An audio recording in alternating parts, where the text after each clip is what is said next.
Chapter number 11,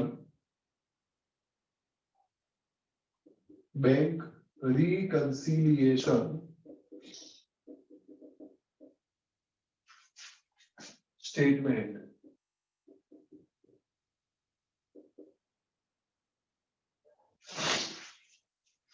इसको प्यार से बीआरएस भी बोलेंगे अपने शॉर्ट में, बीआरएस। अब ये चैप्टर हम क्यों पढ़ रहे हैं, या तो बैंक रिकंसिलिएशन स्टेटमेंट क्यों बनाते हैं, वो पहले हम समझते हैं। ओके, तो उसको समझने के लिए let us take few examples. जो ट्रेडर होता है, ध्यान से समझना, ट्रेडर मतलब बिजनेसमैन। जो ट्रेडर होता है वो मेंटेन करता है cash book. Trader maintains cash book. और जो बैंक होती है, बैंक मेंटेन्स पासबुक। पासबुक देखिए सबने, Yes, sir. Passbook is nothing but a bank statement. वो एक बैंक का स्टेटमेंट है। हम बैंक के साथ जो भी ट्रांजैक्शन करते हैं, बैंक में हम जो डेट को पैसा डिपॉजिट करते हैं, जो डेट को पैसा विड्रॉ करते हैं, हम जो भी कुछ करते हैं, बैंक के साथ जो भी ट्रांजैक्शन करते हैं, बैंक उसकी एक स्टेटमेंट हमें दे देती है। उसी को पासबुक बोलते हैं। वो एक बुक होती है छोटी सी। ओके, हम जब भी ट्रांजैक्शन करते हैं तो ट्रांजैक्शन के बाद एक हफ्ते में कभी भी जाके एक बार पासबुक को कैशियर को दे देगा। वो अपने प्रिंटर में उसको डालेगा और हमने जो जो ट्रांजैक्शंस करे होंगे, ओके, वो सारे के सारे रिकॉर्ड होके आ जाएंगे।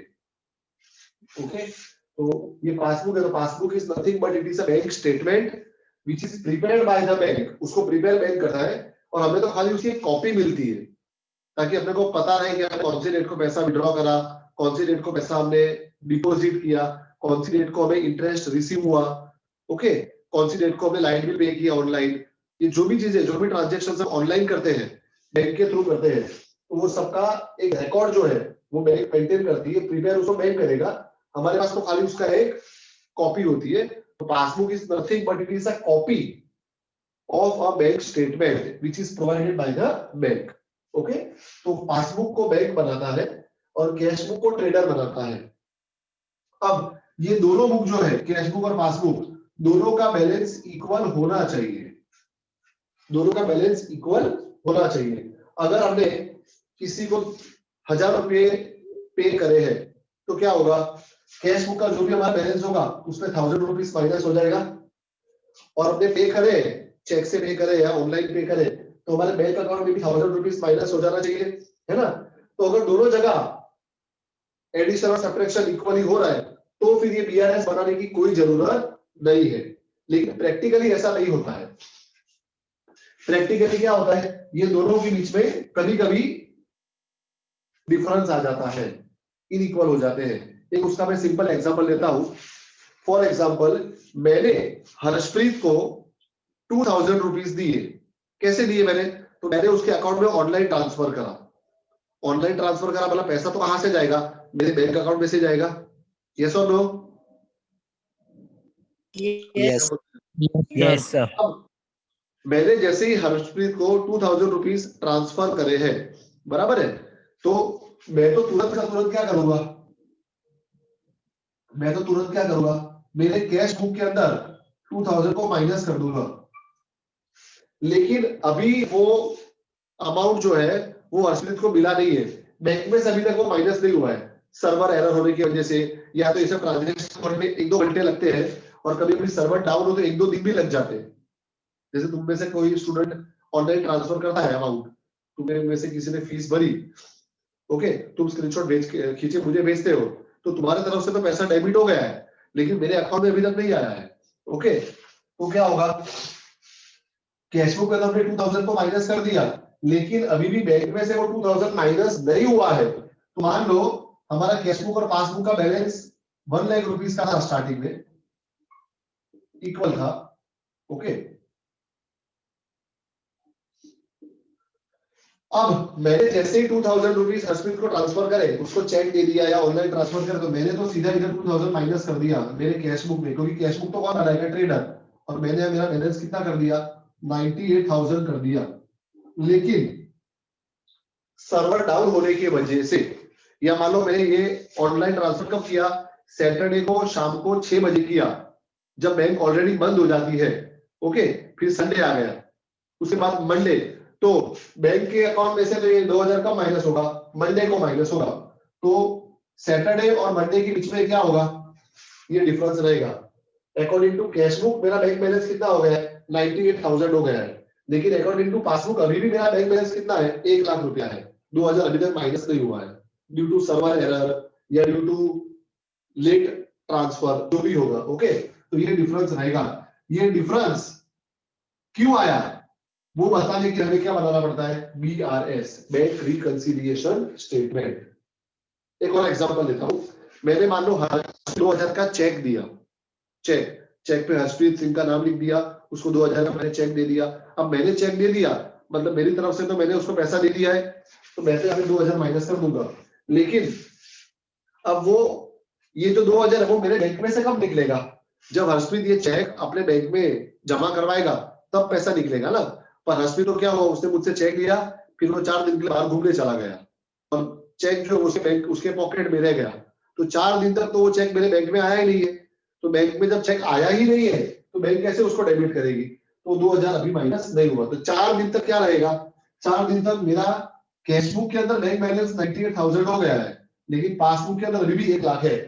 हाँ, 4 दिन के बाद जब वापस घूम के अहमदाबाद आ जाएगा, फिर देखेगा अरे एक चेक पड़ा है, चलो मैं बैंक में डाल देता हूँ, तो वो डालेगा, तब बैंक 2000 माइनस करेगी और फिर 98,000 बैलेंस हो जाएगा। पर कब होगा, 4 दिन के बाद।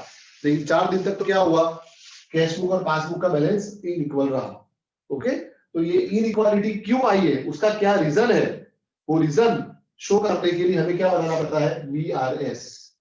अंडरस्टूड, क्लियर है सबको? Yes sir. It is very simple chapter, बहुत इजी चैप्टर है, बहुत सिंपल चैप्टर है। जो स्टार्टिंग में अपने पहले सम में जो मेथड करेंगे, जो रूल फॉलो करेंगे, वही हर एक सम में करनी है, कुछ नया नहीं है, ओके। और ये चैप्टर का यूज आगे कहीं पे भी नहीं आएगा, it is a useless chapter. हाँ, आगे जाके बिजनेस में तुमको आएगा काम में, लेकिन 12th के अंदर ये चैप्टर की कोई जरूरत नहीं है। इसको तुम आगे प्रैक्टिकली अपने बिजनेस में यूज कर सकते हो। जब तुम कोई बिजनेस करोगे तो ऐसा बहुत बार होगा तुम्हारे बिजनेस में, तो हर बिजनेसमैन BRS बनाता है, बैंक रिकंसिलिएशन स्टेटमेंट, ओके। पर अभी अगर अपने सिलेबस की बात करें तो 11th के बाद इसका कोई यूज नहीं है, ओके। चलो अब हम शुरू करते हैं चैप्टर को। सबको ये चैप्टर का मेन ऑब्जेक्टिव पता चल गया ना, जो मुझे समझाना था वो। इसमें किसी को डाउट है कि BRS क्यों बना रहे हैं हम? कोई अगर नो सर। कोई तुमको पूछे कि भाई चलो BRS तुमने चैप्टर पढ़ा तो ये क्यों पढ़ा, या BRS का क्या काम है, तो हमें सिर्फ उसमें इतना बोलना है कि ड्यू टू डिफरेंट रीजंस, वो रीजन कौन से हम ये चैप्टर में पढ़ेंगे। Due to different reasons there may be a difference in our bank balance as per cash book and bank balance as per passbook, okay. कोई भी रीजन से हमारा जो कैश बुक का बैंक बैलेंस है और पासबुक का बैंक बैलेंस है, वो दोनों में कुछ डिफरेंस होता है, ओके। वो डिफरेंस को शो करने के लिए क्या किया जाता है, BRS बनाया जाता है। तो BRS is a statement prepared to show the causes, मतलब reason for the difference in the bank balance as per cash book and bank balance as per passbook, okay? Clear सबको? Yes sir. Yes sir.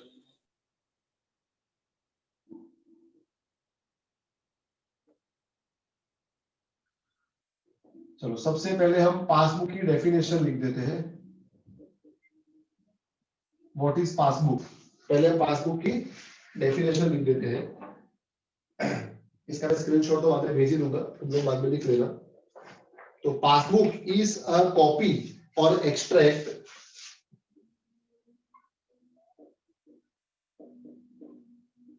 Passbook is a copy or extract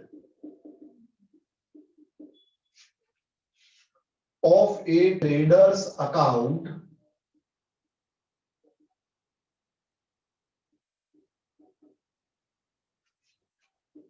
in the books of bank,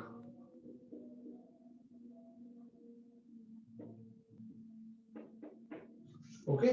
passbook एक simple copy है किसकी, trader के account की। हमने जो भी transaction करे बैंक के थ्रू, कैश ट्रांजैक्शन नहीं, हाँ, मेरे घर में या मेरी दुकान में 500 रुपया पड़ा है, वो मैंने किसी को दिया, तो वो यहाँ पे नहीं आएगा। हाँ, लेकिन मेरे बैंक में अगर 5,000 रुपया पड़ा है, उसमें से मैं 500 रुपया अगर हर्षप्रीत को देता हूँ, तो वो यहाँ पे रिकॉर्ड हो जाएगा। ओके, तो passbook is a copy or extract of traders account in the books of a bank. Okay, और पासबुक को कौन बनाएगा? तो it is prepared by bank, उसको बैंक बनाती है। Any doubt? No sir. Passbook सबके घर पे होगी। पापा अभी शाम को ऑफिस जाके आए, तो पापा को बोला कि पापा मुझे आपकी पासबुक दिखाओ ना बैंक की खाली। अगर घर पे होगी तो दिखा देंगे, ऑफिस में होगी या दुकान पे होगी, बिजनेस में होगी, तो पापा लेके आएंगे, उनको बोला तुमको दिखा देंगे पासबुक। और अभी क्या है, लेटेस्ट टेक्नोलॉजी तो ईमेल आ गया है। ओके, पासबुक तो बहुत पुराने टाइम की बात है, जब ईमेल आईडी और सब नहीं होते थे तब की बात है। अभी तो क्या होता है, अपने जितने भी तुम्हारे बैंक अकाउंट्स हो गए, हर बैंक क्या करती है, मंथ के एंड में तुम्हारा जो पूरा ट्रांजेक्शन हुआ है बैंक के थ्रू, उसका मेल अपने ईमेल आईडी पे आ जाता है। बराबर है? तो शायद ऐसा हो सकता है कि तुम्हारे पेरेंट्स में से किसी के पास पासबुक ना भी हो। ओके, ऐसी पॉसिबिलिटी है, लेकिन बिजनेसमैन तो रखता ही है, क्योंकि उसको क्या ट्रांजेक्शन चेक करने पड़ते हैं। तो वो हर मंथ के एंड में क्या करता है, ये पासबुक बना लेता है। ओके, एंट्री करवा लेता है। और तुम ऑनलाइन भी कर सकते हो। अगर तुम्हारे पेरेंट्स का अकाउंट है, तो उसके अंदर एटीएम में जाके, पता है वो रिक्वेस्ट आता है, ट्रांजेक्शन रिकॉर्ड का रिक्वेस्ट आता है, उसको अपने अगर बटन दबाएंगे तो पूरे मंथ का जो भी ट्रांजेक्शन होगा वो निकल जाएगा। और मेल के अंदर भी आया होता है, वहां से भी तुमको मिल सकता है। ओके, तो अब जरूरी नहीं कि पासबुक होगी, पासबुक की जगह पेरेंट्स के पास मेल में भी ये रिकॉर्ड पड़ा होगा। ओके, अब कैश बुक, ये तो सबको पता है। कैश बुक तो अभी अपने पढ़ा, बोलो क्या होता है cash book? The What is book in it? Which the cash is written. बोलो क्या होगा? जिसके अंदर कैश ट्रांजैक्शन लिखे जाते हैं। Okay, very good. तो cash book is a book in which all the cash transactions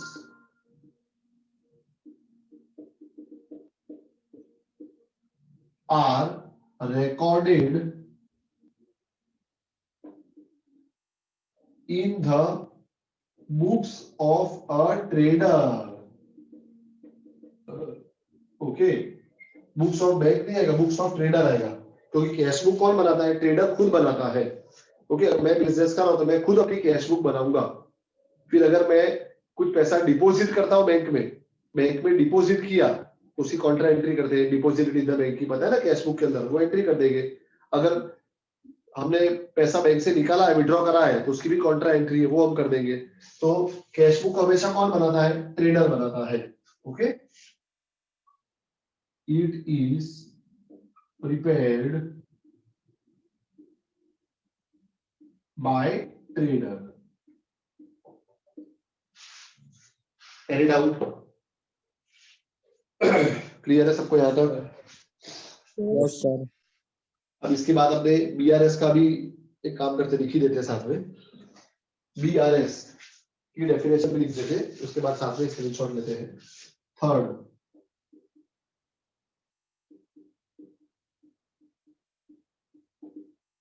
bank reconciliation statement.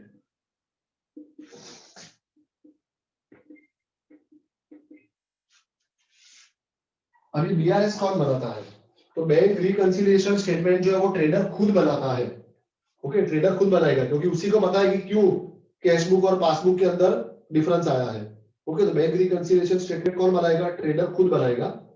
Okay, तो चलो उसकी डेफिनेशन लिखते हैं हम। BRS, bank reconciliation statement is a statement showing the causes का मतलब reasons of difference in the bank balance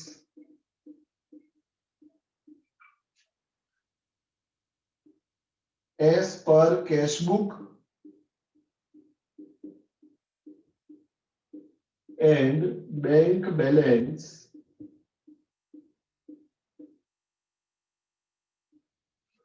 as पर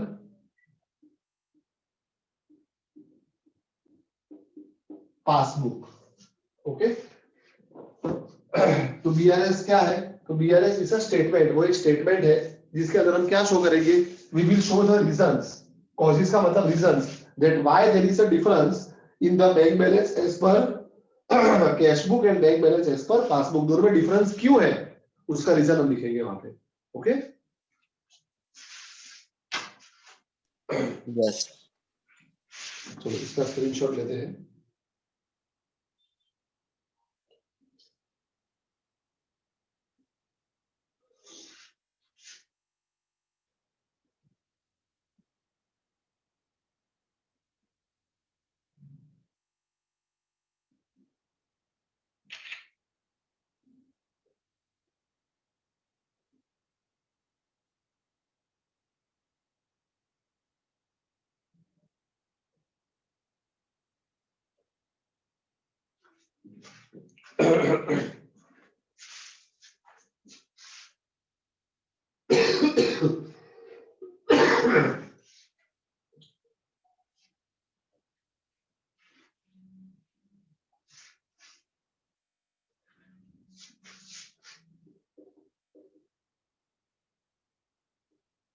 now balance as पर, अब आज के बाद मैं जब भी सीबी लिखूंगा तो सीबी का मतलब होगा cash book and PB, PB means passbook, balance as per cash book and passbook.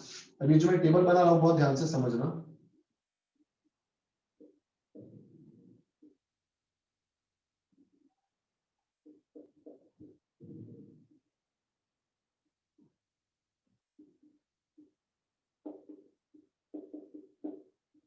अब देखो, एक चीज हमेशा याद रखना, एक चीज हमेशा याद रखना कि कैश बुक और पासबुक का बैलेंस हमेशा एक दूसरे का ऑपोजिट ही होगा, ऑलवेज। कैश बुक और पासबुक का बैलेंस हमेशा एक दूसरे का ऑपोजिट होगा, ऑलवेज। अगर कैश बुक का बैलेंस डेबिट बैलेंस है तो पासबुक का क्रेडिट होगा। ओके, पासबुक का अगर डेबिट है तो कैश बुक का क्रेडिट होगा, दोनों कभी सेम नहीं होंगे। अब मुझे ये बताओ, हमने कैश बुक चैप्टर तो पढ़ा है, कैश बुक के अंदर नॉर्मली कौन से साइड का टोटल ज्यादा होता था? Debit side. डेबिट साइड को डेबिट। रिसीप्ट साइड और क्रेडिट साइड को बोलते हैं अपने पेमेंट साइड। कैश बुक की बात करें तो कैश बुक के अंदर नॉर्मली क्या होता था? डेबिट साइड का टोटल ही ज्यादा होता था। रिसीव ज्यादा होगा तभी तो पे कर पाएंगे, ऐसा तो थोड़ी होगा कि 10 रुपया रिसीव हुआ और 15 रुपया पे करा। जब जेब में 10 रुपया है तो 15 कैसे पे कर पाएंगे?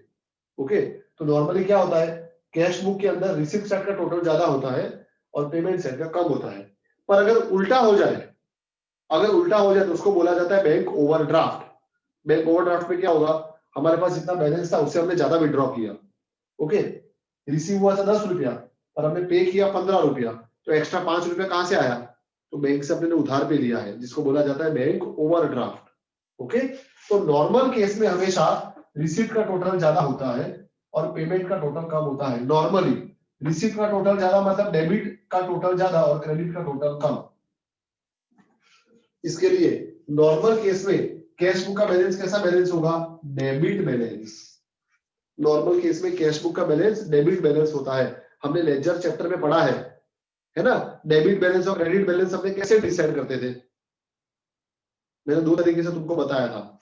एक तो हमने बैलेंस कैरी फॉरवर्ड लिखते थे, बैलेंस कैरी फॉरवर्ड जो साइड पे आता था उसका ऑपोजिट लिखते थे, ऐसा ही था ना? लेजर में, लेजर में मानो डेबिट का टोटल 10,000 था और क्रेडिट का टोटल 8,000 था, तो क्या करते थे अपने? क्या करते थे अपने? 2,000 क्या लिखते थे?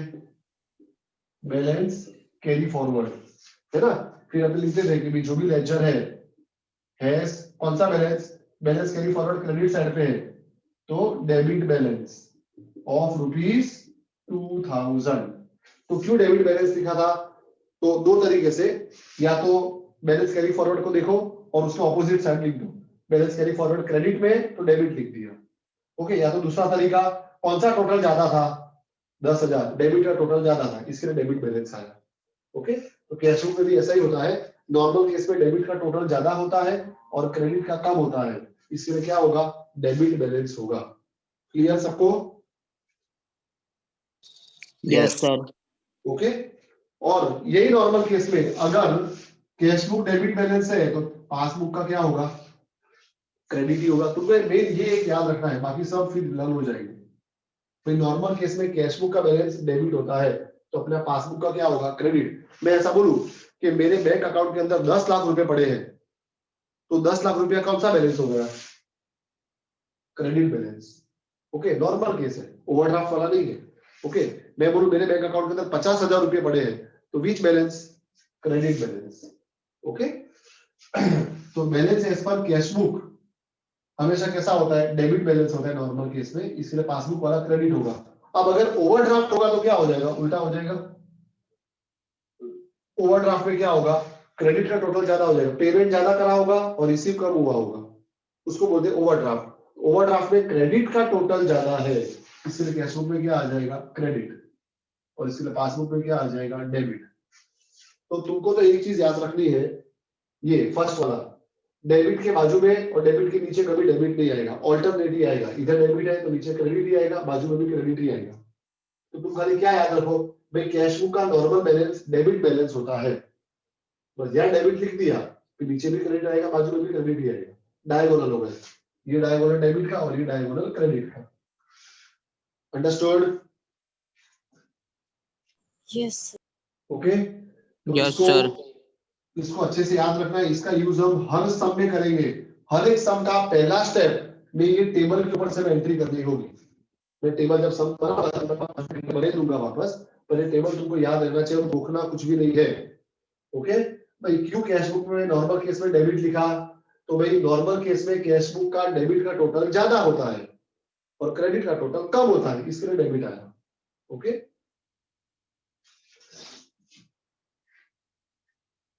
अब हम देखते हैं मेथड्स।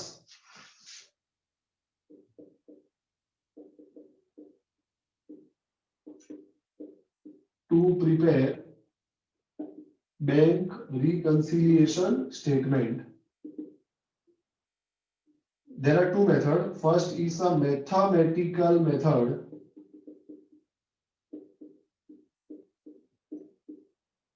और इसका दूसरा नाम है एडलेस मेथड। ये मैथमेटिक्स में क्या करते हैं, अपने प्लस और माइनस तो करते हैं, प्लस मतलब एड, माइनस मतलब less, add less method. And second is a accounting method. Account में हम क्या करते हैं, अकाउंट में हम डेबिट क्रेडिट करते हैं, तो अकाउंटिंग मेथड का दूसरा नाम है debit credit method, debit credit method. First वाली मेथड हमारे सिलेबस में नहीं है। ओके, और प्रैक्टिकली उसका यूज भी नहीं करते। सब लोग जब बीआरएस बनाते हैं तो अकाउंटिंग मेथड से ही बनाते हैं, डेबिट क्रेडिट वाली मेथड से ही बनाते हैं। और टेक्स्ट बुक में भी जितने भी सब दिए, खाली इलस्ट्रेशन दिया है एडलेस मेथड का, बाकी सब अपने को करने तो अकाउंटिंग मेथड से ही है, तो अपने ये मेथड ही सीखेंगे। तुमको स्कूल में भी यही मेथड डायरेक्ट चलाएंगे, बराबर है। अगर फिर भी किसी की स्कूल में अगर एडलेस मेथड सिखा है तो मुझे बता देना, तो वो भी मैं तुमको करवा दूंगा। बाकी 99 नहीं 100% ये मेथड स्किप ही करवाते सब स्कूल में, क्योंकि सबको यूज ही नहीं है, अकाउंट इसमें कहीं पे आता ही नहीं है। ओके, सिंपल प्लस माइनस करना है। तो अपने ये मेथड से सम शुरू करेंगे। अब सबसे important, let us just write down different reasons for difference in the bank balance as per cash book and passbook। भाई डिफरेंस क्यों आता है, what is the reason. Okay, उसके क्या क्या रीजन है, वो थोड़े बहुत रीजन जो बेसिक नॉर्मल रीजन है वो हम लिख देते हैं। सबसे पहला reason, cheque deposited in a bank but not credited by a bank. हमने तो चेक डिपॉजिट कर दिया बैंक में, पर बैंक ने अभी तक वो पैसा हमारे अकाउंट में डाला ही नहीं है। ओके, तो क्या होगा, अगर हम मान लो मेरे को हरप्रीत ने 5,000 का चेक दिया, मैंने वो चेक लेके बैंक में डाल दिया, तो मैं तो अपनी कैश बुक में, अपने तो क्या बनाते हैं, कैश बुक बनाते हैं, और बैंक वाले क्या बनाते हैं, पासबुक बनाते हैं। तो मैं तो अपनी कैश बुक में क्या करूंगा, हरप्रीत ने मुझे 5,000 का चेक दिया, वो चेक मैंने मेरे बैंक अकाउंट में डिपॉजिट भी कर दिया, बैंक में गया, स्लिप भी भर के तो कैशियर को दे भी दिया चेक 5,000 रुपए का, तो मैंने तो क्या मान लिया कि 5,000 रुपया मेरे बैंक अकाउंट में आ गया, तो मैं तो कैश बुक के अंदर 5,000 रुपया प्लस कर दूंगा, मतलब रिसिप्ट साइड पे लिख दूंगा, डेबिट साइड पे लिख दूंगा। लेकिन ड्यू टू सर्वर एरर, उस दिन बैंक का पूरा सर्वर ऑनलाइन सर्वर होता है। ओके, क्योंकि जैसे स्टेट बैंक ऑफ इंडिया है या आईसीआईसीआई बैंक है, एचडीएफसी बैंक है, ओके, उसका अपने अकाउंट कोई भी बैंक में कोई भी ब्रांच में जाके ऑपरेट कर सकते हैं, तो इन लोगों का सर्वर ऑनलाइन होता है पूरा। अगर मान लो इंटरनेट बंद हो गया तो सर्वर डाउन हो गया, बराबर है, फिर इन लोग एंट्री कर ही नहीं पाएंगे, भले हमने 5,000 जमा कर दिया, लेकिन 5,000 कंप्यूटर में एंट्री कैसे करे, सर्वर ही डाउन है, वो जो उसकी वेबसाइट है स्टेट बैंक की वो खुल ही नहीं रही है। ओके, तो अभी तक पैसा जमा नहीं हो पाया है, और सर्वर आज पूरा दिन बंद रहा, वो कोई बड़ा फॉल्ट आया होगा इसके लिए, कल भी पूरा दिन बंद रहा, तो 2 दिन तक मैंने तो कैश बुक के अंदर 5,000 रुपया प्लस कर दिया, पर क्या अभी बैंक में वो प्लस हुआ है, not credited by a bank, bank में अभी तक प्लस नहीं हुआ है। तो क्या होगा, 5,000 का डिफरेंस दिखेगा। मान लो मेरा कैश बुक का बैलेंस 1 लाख था, तो मैंने क्या मान लिया, अब मेरा बैलेंस 1,05,000 हो गया, लेकिन पासबुक में देखोगे तो अभी भी कितना दिखेगा, 1 लाख ही दिखेगा, क्योंकि बैंक ने अभी तक 5,000 डिपॉजिट नहीं किया है। अंडरस्टूड? Yes sir. ओके, तो ये पहला reason, cheque deposited in a bank but not credited by a bank, bank ने उसको क्रेडिट नहीं किया है। दूसरा,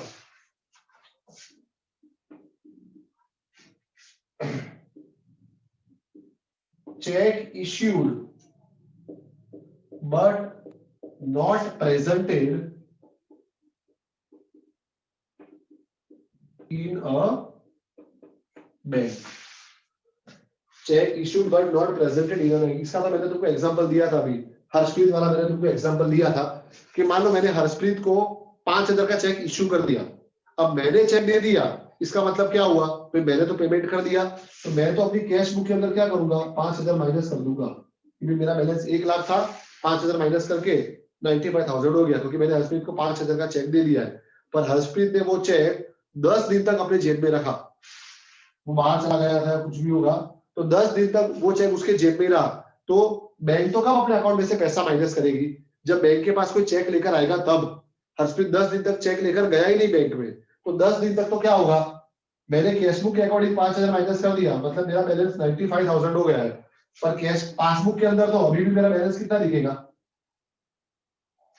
1 लाख दिखेगा, ये डिफरेंस आएगा। अब 10 दिन के बाद जब हर्षप्रीत बैंक में जाएगा और चेक देगा, ओके, तो बैंक क्या करेगी, 5,000 माइनस करेगी, और 10 दिन के बाद फिर इधर भी बैलेंस कितना हो जाएगा, 95,000 हो जाएगा। अंडरस्टूड? Yes sir. ओके, तो चेक इश्यूड, चेक हमने तो इश्यू कर दिया, but not presented in the bank, पर जिसको दिया है वो अभी तक चेक लेकर बैंक में गया ही नहीं है। ओके, तुम लोग मान लो फीस भर दो, तुम्हारे पापा आके ऑफिस में आके 10,000 का चेक देकर चले गए, अब 10,000 का चेक देकर गए, वो चेक 2 दिन तक ऑफिस के ड्रॉर में पड़ रहा, तो क्या होगा, तुम्हारे पापा ने तो अपनी बुक के अंदर 10,000 माइनस कर दिया होगा, लेकिन अभी तक पैसा तुम्हारे खाते में से निकला नहीं है, क्योंकि वो चेक मैंने बैंक में डिपॉजिट ही नहीं करा है। मैं जब अपने बैंक में डिपॉजिट करूंगा तो तुम्हारे अकाउंट में से वो माइनस होगा। ओके, तो cheque issued but not presented in a bank. अब थर्ड रीजन देखते हैं हम, direct deposited by a customer. कितना टाइम बाकी है अभी तो, direct deposit by a customer, अब ये तो बहुत होता है, और इस बार तो सबसे ज्यादा हुआ है, इस बार ऑनलाइन ट्रांजैक्शन जितने हुए थे आउजास अकाउंट के अंदर, ओके, ऑनलाइन ट्रांसफर बहुत हुआ है, तो क्या होता था कई बार तुम लोग डायरेक्टली पेटीएम से या गूगल पे से या फोन पे से सीधा 5,000 रुपया तुमने अकाउंट में डाल दिया और उसका स्क्रीनशॉट कुछ भेजा ही नहीं, ना आनंद सर को भेजा, ना सनी सर को भेजा, ना ऑफिस से भेजा, कहीं नहीं भेजा। ओके, तो एक दिन तक तो हम सोचते रहते थे कि 5,000 किसका आया है। ओके, क्योंकि वहां नाम लिखा हुआ नहीं आता है, खाली अकाउंट नंबर आता है लिखा हुआ कि ये अकाउंट नंबर से पैसा आया है, अकाउंट का नेम क्या है, किसका अकाउंट है, कुछ नहीं आता है।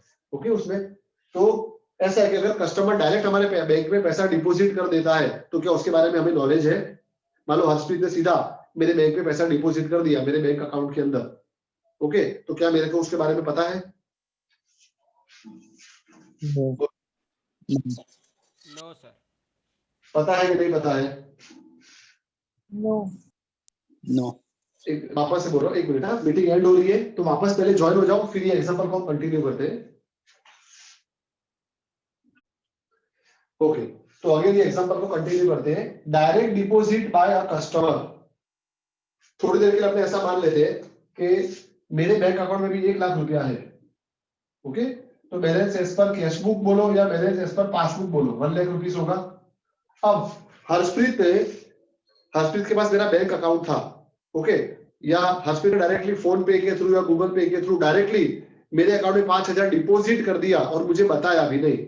ओके, तो हर्षप्रीत ने डिपॉजिट कर दिया तो पैसा सीधा मेरे बैंक में आ गया होगा, और बैंक में आ गया तो बैंक वाले तो क्या करेंगे, 5,000 को प्लस कर देंगे। यस और नो? तो balance as per passbook, balance as per passbook कितना हो गया, 1,05,000। लेकिन इसके बारे में अभी तक मुझे नॉलेज नहीं है, और जब तक ट्रेडर को उसके बारे में नहीं पता है, कैशबुक कौन बनाता है, ट्रेडर बनाता है, पर मुझे पता ही नहीं है। ओके, 5,000 हर्षप्रीत ने डिपॉजिट कर दी, हर्षप्रीत ने मुझे कॉल नहीं करा, डायरेक्ट डिपॉजिट कर दिए ना, मुझे बैंक से कोई एसएमएस आया है, कोई सर्वर डाउन होगा या कोई भी रीजन होगा। ओके, तो मैसेज भी मुझे नहीं मिला। तो उस सिचुएशन में क्या हुआ, पैसा तो मेरे अकाउंट में आ गया है, मेरा बैंक बैलेंस इंक्रीज भी हो गया है, और एज पर कैशबुक देखोगे तो मैं तो अभी भी 1,00,000 ही रखूंगा। फिर मान लो 5 दिन के बाद मैं हर्षप्रीत को कॉल करता हूँ कि भाई तेरे को 5,000 रुपए देने का था, तूने अभी तक दिया नहीं है, तो क्या बोलेगा, सर कब से तो ट्रांसफर कर दिया है, 5 दिन पहले मैंने ट्रांसफर कर दिया है, आप देखो जरा। ओके, तो फिर मैं चेक करूंगा और बोलूंगा हाँ सही में हो गया है। फिर मैं 5 दिन के बाद मैं भी क्या करूंगा, 5,000 प्लस करूंगा, और वो 5 दिन तक तो क्या रहा, 5 दिन तक कैशबुक और पासबुक के बैलेंस में 5,000 का डिफरेंस रहा। तो ये है direct deposit by a customer. Understood? Yes sir. Sir फिर उसी तरह से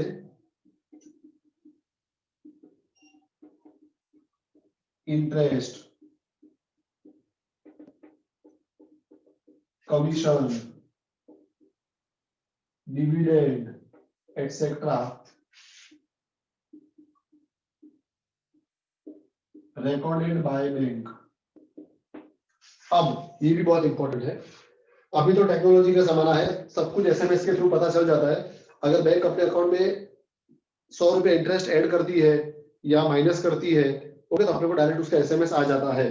पर मान लो एसएमएस ना आए तो क्या होगा, बैंक ने अगर हमें कुछ इंटरेस्ट पे किया है तो क्या हमें पता चलेगा? हमें पता नहीं चलेगा। कैशबुक और पासबुक अगर वही दोनों में बैलेंस मान लेते 1,00,000 रुपीज है। अब बैंक ने नवंबर 30 नवंबर को मेरे अकाउंट में 100 रुपया इंटरेस्ट प्लस किया, इंटरेस्ट आया होगा 100 रुपया, वो प्लस किया, लेकिन मुझे इसके बारे में कोई नॉलेज नहीं है। तो बैलेंस एज पर पासबुक कितना हो गया, 1,00,100 हो गया, लेकिन मुझे इसके बारे में अभी कोई नॉलेज नहीं है, मुझे कोई बैंक से मैसेज नहीं आया है, कुछ नहीं है, मुझे पता ही नहीं है। तो अभी मैं तो अपना कैश बैलेंस कितना रखूंगा, कैशबुक के अंदर क्या लिखूंगा, 1,00,000 ही रहने दूंगा। ओके, तो क्या होगा, again there will be a difference. अगर बैंक ने मान लो कमीशन का पैसा चार्ज किया है, बैंक ने हमसे कमीशन का पैसा चार्ज किया है, तो बैंक ने डायरेक्टली 100 रुपया माइनस कर दिया। ओके, तो 9,99,000 सॉरी 99,900 हमारा बैलेंस हो गया, 99,900 हमारा बैलेंस हो गया। ओके, पर इसका भी मुझे कोई मैसेज नहीं आया, बैंक ने डायरेक्टली माइनस कर दिया है, तो अगेन कैशबुक को तो मैं कुछ करूंगा ही नहीं, वो ऐसे ही रहेगा, तो there will be a difference. Okay, तो बैंक अगर इंटरेस्ट है, कमीशन है या डिविडेंड है, अगर हमारे अकाउंट में डायरेक्टली ऐड करती है या हमारे अकाउंट में से डायरेक्टली माइनस करती है, तो भी क्या होता है, कुछ टाइम के लिए हमारे पास हमारे bank balance as per passbook and bank balance as per cashbook में क्या रहेगा, डिफरेंस रहेगा। ओके, तो ये भी रीजन है। why there is a difference between bank balance as per cash book and passbook. Next,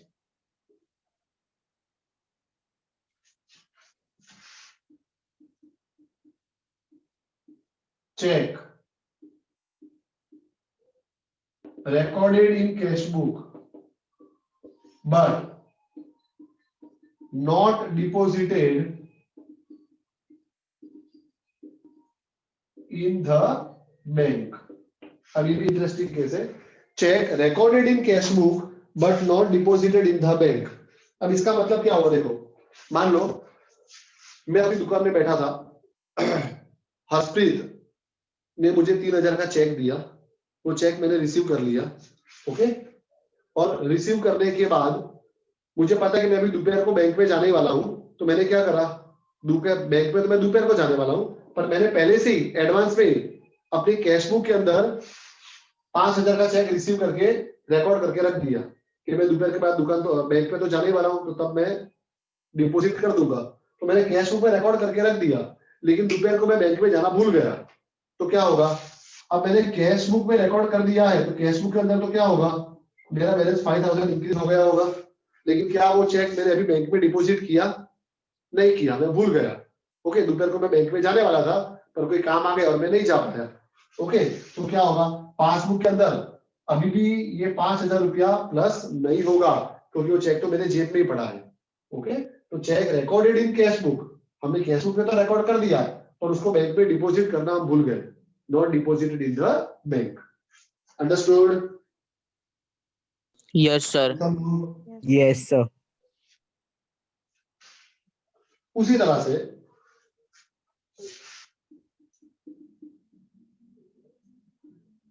check issued but not recorded in cash book. मैंने हर्षप्रीत को 5,000 का चेक दिया. अब मैंने जब चेक दिया तो मुझे क्या करना चाहिए था? कैश बुक के अंदर से 5,000 माइनस कर देना चाहिए था. और हर्षप्रीत जब वो चेक बैंक में देगा तो बैंक वाले भी क्या करेंगे? 5,000 माइनस कर देंगे. ओके, तो मैंने जैसे हर्षप्रीत को चेक दिया, हर्षप्रीत वो चेक लेके तुरंत बैंक में गया. ओके, बैंक में डिपॉजिट कर दिया और बैंक वालों ने तो अपना 5,000 माइनस कर दिया. लेकिन मैंने जब हर्षप्रीत को चेक दिया तो मैं उसको कैश बुक में लिखना भूल गया. Not recorded in cash book, मैंने कैश बुक में नहीं लिखा. तो क्या होगा? अगेन कैश बुक और पासबुक में डिफरेंस आ जाएगा. ओके, तो ऐसे बहुत सारे रीजन है जिसकी वजह से क्या होगा, there will be a difference in the bank balance as per cash book and passbook. तो उसकी एंट्री कैसे करनी है सम्स के अंदर, वो अब हम नेक्स्ट लेक्चर में देखेंगे. परसों के अपने लेक्चर में हम पहला सम करेंगे, और परसों का लेक्चर कोई मिस मत करना. अगर वो लेक्चर मिस हुआ मतलब कि पूरा चैप्टर मिस हो गया. वो पहले सब में सब कुछ आ जाएगा, किस तरह से एंट्री करनी है, बीआरएस कैसे बनाना है, वो सब. ओके, तो यहां तक कोई भी doubt? No, sir. Yes, go. Yes. Yes or no? Yes. Yes, sir. तो अभी यही तक रखते हैं हम. नेक्स्ट लेक्चर में हम आगे कंटिन्यू करेंगे. Okay, Yes, sir. Bye all of you, have a nice day. Thank you, sir. Bye, sir.